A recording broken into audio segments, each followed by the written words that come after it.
तर बबनराव लोणीकर यांनी जे वक्तव्य केलेलं होतं त्या वक्तव्याचा चहूबाजूंनी समाचार घेण्यात आलाय। नेमकं काय घडलंय जाणून घेऊया। तुमच्या बापाला पेरणीचे पैसे मोदींनीच दिले, तुमचे कपडे, पायातील बूट, मोबाईलही आमच्यामुळेच। स्थानिक विरोधकांवर टीका करताना माजी मंत्री आणि भाजपा आमदार बबनराव लोणीकर यांची मगरुरीची भाषा। काही राजकीय पक्षांची टोळकी मुख्यमंत्र्यांना टार्गेट करतात। 10 ते 12 लोक केंद्राला मुख्यमंत्र्यांना मला टार्गेट करतात। हे वक्तव्य त्यांच्यासाठी होतं। वादानंतर बबनराव लोणीकर यांचं स्पष्टीकरण। पहलगाममध्ये महिलांचा सिंदूर पुसला गेला तो मोदींमुळेच। मुंबईतील जमिनी अदानीच्या घशात जात आहेत त्या मोदींमुळेच। भाजपचे लोक जनतेला लाचार समजतात, पण जनता स्वाभिमानी आहे, लोणीकर यांनी समजून घ्यावं। संजय राऊतांचा लोणीकर आणि भाजपवर हल्लाबोल।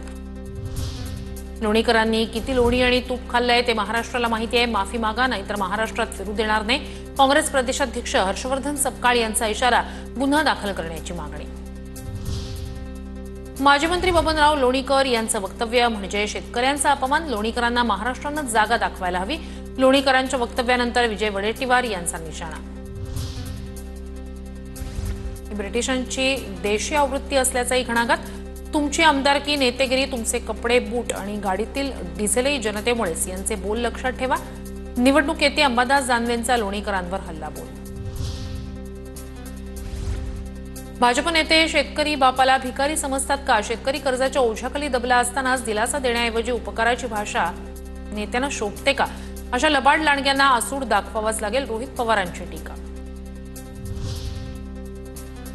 बबनराव, हे वागणं बरं नव्हतं। तुमचा आत्मसन्मान खुशाल गहाण ठेवा, जनतेचा आत्मसन्मान मात्र शाबूते, सुषमा अंधारेंची टीका।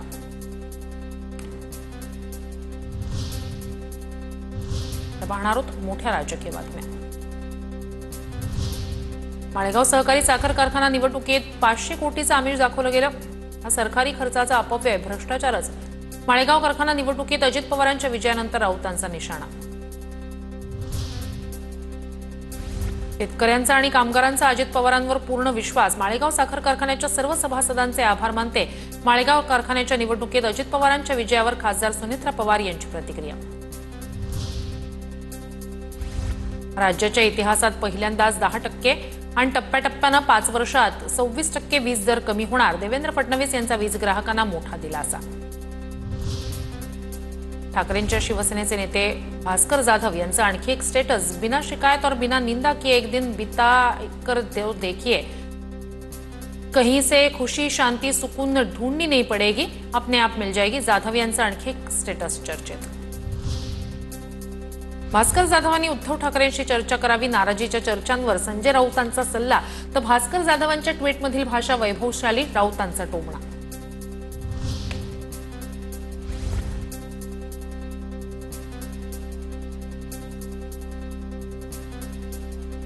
भोंगामुक्त महाराष्ट्र होणार, मुंबई उच्च न्यायालयाच्या निर्णयाचं पालन होणार असल्याचं महाराष्ट्र सरकारचं स्पष्टीकरण।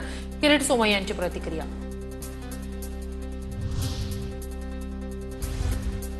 संजय राऊतांच्या मानहानी प्रकरणी नितेश राणेंना कोर्टात हजर राहण्यापासून दिलेलं संरक्षण रद्द। राऊतांच्या वकिलांच्या युक्तिवादानंतर कोर्टाकडून सशर्त संरक्षण रद्द।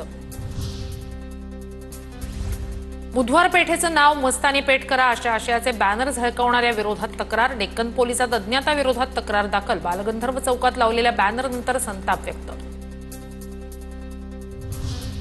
विधिमंडळाच्या पावसाळी अधिवेशनाची तारीख ठरली। 30 जून ते 18 जुलै दरम्यान मुंबईत होणार विधिमंडळाचं पावसाळी अधिवेशन।